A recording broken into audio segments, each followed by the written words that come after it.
It's small, and then it happens again. It's small, then again, and then we become resentful. We become pissed.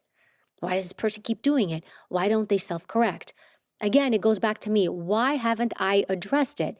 People are afraid of conflict.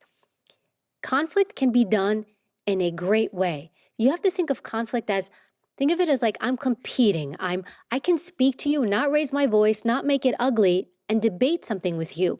In the White House, next to the Oval Office was the cabinet room. The cabinet room is where the president would sit with all his heads, Secretary of Treasury, Secretary of Homeland Security, and they would discuss and debate policies, laws, and they would compete. One person would say, I don't like this idea. This is why. Another person would say, well, this idea doesn't work. This is why. You have to be comfortable in doing that. Most people are not. They don't understand that you can sit somebody down and say, hey, this happened. Can you tell me about that? I had someone who worked for me and she had made a mistake on something. And so it was a pretty big mistake. So I called her up and I said, hey, you know what, this and this happened, talk me through it. And I let her explain. And, she said, I'm sorry, this and that. There's a reason why. But the one thing I did, I said, because I wanted to rectify it, because I didn't want it to happen again. I was like, is there anything I can do to help make your job better so you can be more successful at what you do?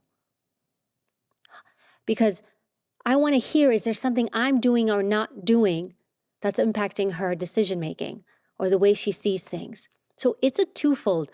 But you also, too, when it comes to respect, and this is a whole separate thing you brought up, with the respect part, just make sure people are truly disrespecting you and that's not your ego that feels disrespected. Because sometimes people can't take somebody pushing back. And if my goal is to make a great product or business deal or transaction, then everything we do should be in furtherance of that. But what happens is, Stephen, people are so afraid of hurting other people's feelings or stepping on other people's toes. Nobody says something, and that's worse. If you love the Diary of a CEO brand and you watch this channel, please do me a huge favor. Become part of the 15% of the viewers on this channel that have hit the subscribe button. It helps us tremendously, and the bigger the channel gets, the bigger the guests.